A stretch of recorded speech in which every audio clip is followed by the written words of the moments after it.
भाई की बहादुरी और मेरी खूबसूरती के पास इसके अलावा कोई रास्ता ना था कि मैं चल कर जाऊं और खुद को हवाले कर दूं शहबानी के। मौत से कुछ फासले पर खड़े भाई की आंखें मेरे आगे झुकी थीं और भाई के लिए खुद को लाश में बदलने को तैयार मेरी आंखें भाई के आगे। भाई और उसके हरम को जिसका हिस्सा मैं भी थी, एक मेरी कैद के बल पर हासिल होने जा रही आजादी खुशी की जगह गम से भर रही थी। जिसे किसी ने नहीं सुना वो दुश्मन खेमे की ओर बढ़ते हुए कहा मैंने खुद से, औरतें जंग का हिस्सा ना होते हुए भी जंग का हिस्सा होती हैं खानजादा। फतेह हासिल करने वाले कुछ ऐसे भी होते हैं जिनकी इच्छा शिकस्त खाने वाले के हरम में घुसे बिना नहीं मानती। जितने वे जीत की ओर बढ़ते हैं उतने दुश्मन के हरम के भीतर पहुंचते हैं। वे अपनी फतेह का आखिरी कदम हारे हुए के हरम में रखने के बाद ही खुद के जीतने का ऐलान करते हैं। मैं कोई पहली नहीं हूं जिसे खुद आगे बढ़कर दुश्मन की ख्वाबगाह में कदम रखना पड़ रहा हो। मुझसे पहले भी कई औरतें हुई जंग के खात्मे तक पहुंचते पहुंचते जिनके जिस्म जंग के मैदान में बदल गए और फतेह की आखिरी मुनादी भी हुई वहीं से। जिन्हें शिकस्त ने औरत की जगह ऐसे असबाब में बदल दिया जिसकी लूट हो, बेशकीमती मानते आए सब अब तक, जिसे हारे हुए के सिर से उतार कर जीता हुआ अपने सिर पर पहन के दिखाता आया सबको। इस जंग में मैं भी एक और ऐसी ही औरत होने जा रही हूं साबित। जंग के मैदान में अपनी अपनी फतेह और शिकस्त समेट कर दोनों अपने खेमों में लौट जाते हैं, मगर हारे हुए खेमे की औरत के पास जीते हुए खेमे में जिंदगी भर हारने के अलावा कुछ नहीं बचता। यह मैंने कविता आपको सुनाई। इसका शीर्षक है खानजादा बेगम। खानजादा बेगम तैमूर की शहजादी थी, बाबर की बड़ी बहन, जिसे जंग में पराजित बाबर की जान बचाने के लिए उज़्बेक सुल्तान मोहम्मद शहबानी खां से विवाह करना पड़ा। अब ये जो किताब मेरे हाथ में है, स्त्री मुगल, ये किताब दरअसल ऐसी ही स्त्रियों की पर लिखी गई कविताएं हैं। कुल मिला के अब गिनती तो नहीं है, ये 30-35 से ज़्यादा कविताएं हैं अगर मैं इसको गिनने बैठूंगा तो, जो महिलाओं के ऊपर लिखी गई हैं। जो मुगल स्त्री मुगल जैसे कहा गया है, खानजादा बेगम मैंने आपको सुनाई। अब एक एक करके अगर मैं आपको सुनाना शुरू तो महीनों बीत जाएंगे इसको सुनाते सुनाते। तो मैं कुछ कविताएं आपको सुना रहा हूं क्योंकि पहली कविता से आपको अंदाजा लग गया होगा कि सब्जेक्ट क्या है। और पवन करण साहब जिन्होंने ये किताब लिखी है, दरअसल उन्होंने कितना बड़ा काम किया है। उन महिलाओं की जिंदगी को, उन महिलाओं के अंदर घुसकर उन्होंने ये महसूस करने की कोशिश की है जब जो कुछ उनके साथ घट रहा था वो कैसा महसूस कर रही होंगी। कितना मुश्किल काम रहा होगा, कितना कठिन काम रहा होगा। इतिहास में घुसें और फिर औरत के अंदर घुसें और ये समझने की कोशिश करें कि क्या हुआ होगा। और फिर उसको उन्होंने हमारे लिए खूबसूरती से छोटे में बता दिया है कि दरअसल खानजादा बेगम कौन थी। अब इसमें तमाम हैं, जैसे अगली कविता है खुर्शीद। अब खुर्शीद बाबर की निसंतान बेगम बीवी मुबारक यूसुफजई, जिसे बाबर ने यूसुफजइयों को रौंद कर हासिल किया था, उसकी प्रिय सहेली थी। लेकिन मैं ये कविता सुना नहीं रहा, मैं आपको सिर्फ ये बता रहा हूँ। ईशान दौलत बेगम बाबर की नानी, कहा जाता है कि वो बड़ी चतुर स्त्री थी जिसने बाबर को हिंदुस्तान फतेह करने के लिए अपनी ओर से तलवार दी। बाबर के दिल में भी हिंदुस्तान फतेह करने की पुरानी ख्वाहिश थी। तो इन औरतों के ऊपर कविताएं लिखी हैं। कुतलुग निगार खानम, ये बाबर की माँ थी, बाबर की माँ पे लिखी है उन्होंने। हुल हुल अनीगा, जिसने मजलिस में बाबर के साथ शराब पी। इससे पहले बाबर ने किसी औरत को शराब पीते नहीं देखा था। जिसने नशे में डूबे बाबर की खूब मिन्नतें की मगर बाबर आगे नहीं बढ़ा। देखिए कैसी कैसी औरतों की दास्तान है, इसमें कविता में समेट दिया है उन्होंने उसको। बैदा बेगम, इब्राहिम लोदी की मां जिसने बाबर को जहर दिया, उनके ऊपर कविता है। बीबी मुबारक यूसुफजई, बाबर की विधवा जो शेरशाह के शासन में उसकी अस्थियां चारबाग आगरा से काबुल ले गई। तुरखान बेग, कुटनी औरत जिसने मिर्जा कामरान को अपने छोटे भाई मिर्जा सुलेमान की बेगम और मिर्जा इब्राहिम की मां हरम बेगम पर मोहब्बत प्रकट करने के लिए प्रेरित किया। गुलचेहरा बेगम, अपने भाई मिर्जा हिंदाल की मौत के गम में पागल हो जाने वाली बाबर की बेटी। चलिए कविता सुनते हैं। गुलचेहरा बेगम। मुझे किसी भाई के चेहरे में तुम्हारा चेहरा नजर नहीं आता, किसी की आवाज तुम्हारी आवाज जैसी नहीं लगती, किसी का हाथ तुम्हारे हाथ की तरह मेरे सिर पर नहीं होता। मैं भूल नहीं पाती कैसे बीमार पड़ने पर मेरे बिस्तर के पास से नहीं हटे तुमने मेरे लिए रात रात भर नहीं झपकने दी अपनी पलकें। मेरे लिए तुम्हारी दुआओं ने जितना किया दवाएं नहीं कर सकी उतना। मैं कितना बांच लेती हूं और मुझे कितना याद रहता है, मुगल शहजादा होते हुए भी ये देखने का वक्त बस तुम्हारे पास था। इसके बावजूद मैं अकेली नहीं, मेरे साथ साथ 2 बहनें और थीं तुम्हारी, मगर तुम्हारी मोहब्बत जैसे बस मेरे लिए ही थी। भले ही तुम्हारी मौत का मातम मनाते, बादशाह भाई को रोकते हुए तुम्हारी मौत को भाई की जगह दुश्मन की मौत कहा गया हो, मगर तबक्ची को बचाने के लिए, तबक्ची धातु की पहचान रखने और कीमती बर्तन बनाने में माहिर शख्स, मगर तबक्ची को बचाने के लिए खाई में उतरकर एक और भाई के हमले में अपनी जान गंवा देने वाले मेरे दिलेर भाई, ऐसा तुम ही कर सकते थे। तुम्हारे पास ही अपने साथियों के लिए वो मुगलिया वफादारी और जज्बा था जिसके चलते अब्बा हुजूर कलंदर कहलाए, यानी कि बाबर कहलाए। उन्होंने सबके बीच हासिल की दौलत लुटा दी और तुमने जान अपनी। क्या भाई के लिए भी कोई इस तरह पागल होता है? मेरे कानों तक उनका ये कहना पहुंच रहा है।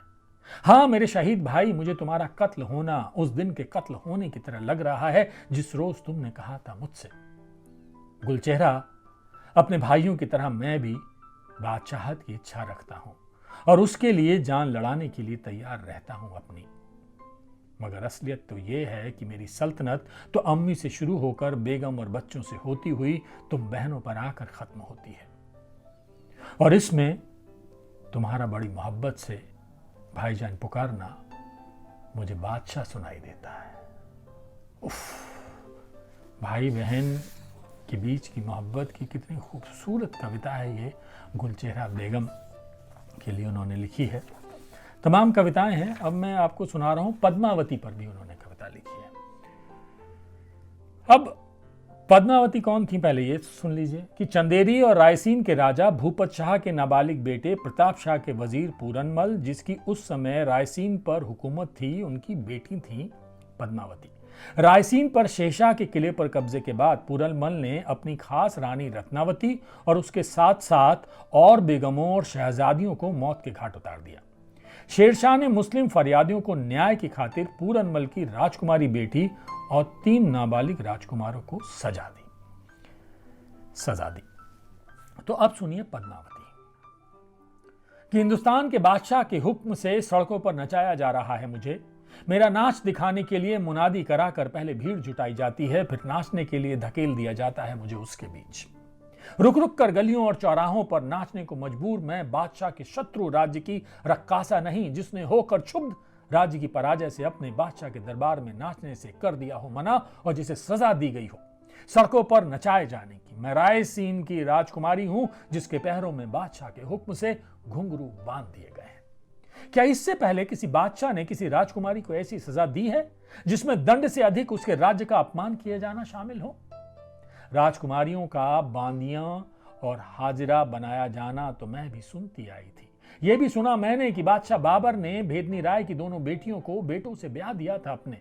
इतना ही नहीं, बादशाह ने मुझे ही सड़कों पर नचाए जाने का फरमान दिया हो। उन्होंने मेरे दोनों भाइयों को भी ख्वाजासरा बनाकर उनके भाग में भी नाचना गाना लिख दिया है। तब क्या मेरे पिता और उनके मंत्रियों ने अपने हरम की औरतों को कत्ल कर ठीक किया? सड़कों पर तमाशा बनाए जाने की जो सजा मुझे मिली है वो उस बादशाह की सजा नहीं लगती जिसके बारे में प्रचलित हो कि उसने आज तक जीत के बाद अपने दुश्मन के हरम में कदम नहीं रखा। मालिक मुल्क हिंदुस्तान की सड़कों पर मुझे नहीं, मेरी शक्ल में तुम्हारे न्याय को नचाया जा रहा है। तुम्हारी दी सजा को लोग अपने बीच थिरकता और ना थिरकने पर भीड़ के बीच पिटता देख रहे हैं। मुझे देने के लिए ऐसी सजा सुनकर तुमने ठीक नहीं किया। यदि सभी ने अपने दुश्मन की बेटियों को ऐसी सजा देनी शुरू कर दी तो एक भी सल्तनत ऐसी नहीं बचेगी जिसके मुंह पर कालिख ना पुती हो। पद्मावती। तो ऐसी तमाम स्त्रियों पर ये हैं कविताएं लिखी गई। अगली कविता रतनबाई है। एक नाचने वाली आगरा में राजा बीरबल जिससे मिलने गए। अम्मी जान, आप कहती हैं ना कि आपने आज तक हमसे कुछ नहीं छिपाया, तो हमें बताओ, जब राजा बीरबल पहली और आखिरी बार आगरा में आपका नाच देखने आए और उसके बाद उन्होंने अकेले में देर तक बात की आपसे, उस वक्त उन्होंने आपसे क्या क्या कहा? क्या उन्होंने आपसे यह कहा कि आप वाकई में बेहद खूबसूरत हैं, जिस दिन से हमने आपके बारे में सुना है हम उस रोज से आपसे मिलने को बेचैन हैं, आज जाकर साध पूरी हुई है हमारी? या वे बोले, आप बहुत अच्छा रक्स करती हैं, नाचते वक्त आपके पैरों में बिजलियां कैसे भर उठती हैं, हमें लगता है कुछ नए रक्स तो आपने खुद तैयार किए हैं। या उन्होंने सीधे ही कह दिया, हम आप पर मर मिटे हैं रतनबाई, बताओ अब हम क्या करें, क्या तुम हमारी बनकर रहना पसंद करोगी? दिल पसंद, दिल फरोश, दिल फरोज और दिल फरेब, ये रतनबाई की शागिर्द रक्कासाएं थी। उनका नाम है दिल पसंद, दिल फरोश, दिल फरोज और दिल फरेब। मुझे याद नहीं, बस एक बार हमारे पास आकर सल्तनत में उपहास का पात्र बनने और इस वजह से आगरा छोड़कर अपनी जागीर पर जाकर रहने लगे। राजा बीरबल ने मुझसे क्या कहा? मगर यदि उन्होंने मुझसे ऐसा कहा होगा तो मैंने उन्हें क्या जवाब दिया होगा, ये मैं तुम चारों को जरूर बता सकती हूं। मैंने जवाब दिया होगा, राजा साहब, हम रक्कासाएं नाच देखने वाले को कुछ ज्यादा ही खूबसूरत नजर आती हैं और आपकी तरह सब हमसे यही कहते हैं। जहां तक अच्छा नाचने और नाच में कुछ नया इजाद करने का सवाल है, तो नाच हमारी जिंदगी है राजा साहब। कुछ नया नहीं करेंगी तो पेट कैसे भरेंगी? हमारे पैरों में बिजलियां हमारा नाच देखने आने वालों की तारीफें भरती हैं। बस आपकी होकर रहने की गुजारिश ठीक नहीं, हम बस अपनी हुनर की होकर रहना चाहती हैं। राजा साहब, हमारे हुनर पर मर मिटना ही हम पर मर मिटना है। आपने हमें इतना मान दिया, बदले में हम भी अपनी तरफ से आपके मान में कोई कमी नहीं आने देंगे। मगर ध्यान दीजिए राजा साहब, आपका दिया ये मान कहीं आप पर ही भारी ना पड़ जाए। ये रतनबाई के ऊपर लिखी हुई कविता है। ऐसी तमाम कविताएं इसमें हैं, मैं कितनी सुनाऊं। ज़ैबुन्निसा की जरूर सुना देता हूं एक आपको कि औरंगजेब की कवित्री पुत्री है, जिसने आगरा में कैद शिवाजी के पास जनान खाने में फूलों से भरा टोकरा भेजा, जिसे औरंगजेब ने अपने बेटे अकबर की मदद करने के संदेह में सलीमगढ़ के किले में शाही कैद में डाल दिया। ज़ैबुन्निसा। सीवा मतलब शिवाजी।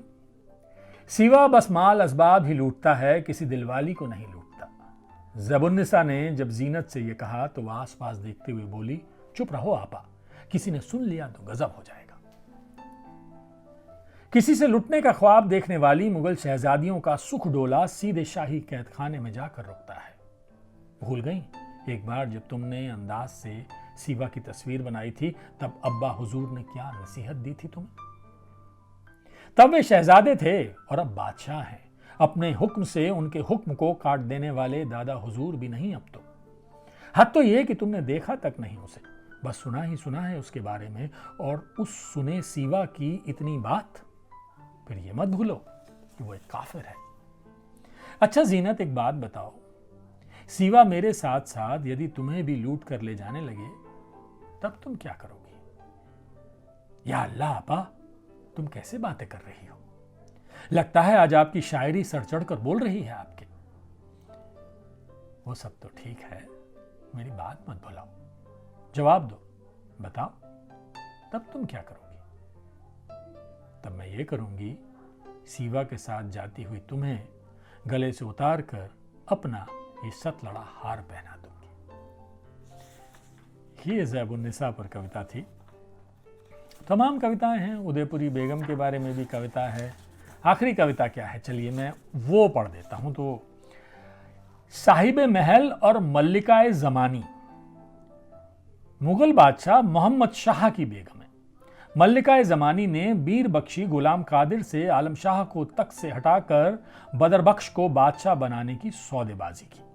जिसके एवज में मल्लिका जमानी ने गुलाम कादिर को 11 लाख रुपए देने का वादा किया, जिसमें साहिब महल भी शामिल रही, मगर गुलाम कादिर ने सबको तबाह कर दिया। तो सुनिए कविता, और इसके बाद हम पवन करण जी से कहेंगे कि आपने बहुत बढ़िया कविताएं लिखी हैं, बहुत बड़ा काम किया है, ऐसा काम जो शायद ही कविता में किसी ने किया हो। तो चलिए, साहिब महल और मल्लिका जमानी। लाल किले की दीवार पर बिना बुरके के खड़ा कर दिया गया है हमें। किसने किया ये? लग रहा है ये हमने खुद ही किया है। तख्त हासिल करने के लिए अब तक दिए गए धोखे भुलाकर हमें इस हद तक पहुंचाने वाले के पास हम खुद ही गए, जबकि हम दोनों में से किसी की हैसियत नूरजहां और जहांआरा जैसी ना थी, और मुगल सल्तनत भी पहले सी नहीं थी ताकतवर। जिनके चेहरे देखने को मुगल दरबार तरस गया, उन्हीं मुगलों के बनाए किले पर मिटती जाती सल्तनत की 2 मुगल बेगमों को अपनी आंखें झुकाए तैमूरी शान देख रही है। साम्राज्य का ढहना रोकने की जगह उसे धक्का देकर मिट्टी में मिलाने की क्या सूझी हमें मुगलिया तवारीख पूछ रही है। उस रास्ते पर जो पहले से भरा पड़ा बादशाह और शहजादों के खून से हमने चलने कैसे किया मंजूर, जिस पर नुची पड़ी कई बेगमें शहजादियां और बांदियां पहले से, उस पर क्यों रखे हमने अपने कदम। कड़ी धूप में कई दिनों से खड़े शहजादे शहजादियां भूख प्यास से मर रहे हैं। जिसे हम तख्त से बेदखल करना चाहती थी, उस बादशाह की आंखें निकाली जा रही हैं, बनवाई जा रही है उसकी तस्वीर। मुगल शहजादियों को जबरदस्ती सहने धकेला जा रहा है मीर बख्शी की आरामगाह में, और लाल किला वजीर के हाथों पिटती बेगमों की सिसकियों को सुने जा रहा है। तो जो दर्द, जो तकलीफ, जो कुछ भी हुआ उस दौर में मुगलिया औरतों के साथ, उन्होंने पवन करण जी ने स्त्री मुगल नाम के इस कविता संग्रह में उतार दिया है। मुझे बड़ा आनंद आया, थोड़ा सा इतिहास भी समझा। मैं इतिहास का बहुत ख़राब विद्यार्थी रहा हमेशा से, तो मुझे नहीं पता बहुत ज़्यादा इतिहास, मोटा मोटा पता है जितना एक किसी भी समझदार इंसान को पता होना चाहिए। लेकिन इसको पढ़ के, उन औरतों के बारे में पढ़ के समझ में आता है कि इतिहास ने कितनी नाइंसाफ़ी की है औरतों के साथ। सुधारिए उसको, सुधार सकते हैं, पढ़ तो सकते हैं ना, जान तो सकते हैं ना उसके बारे में। चलिए ना, किताबों से इश्क करते हैं, कविताओं से इश्क करते हैं, और हम और आप इश्क करते हैं।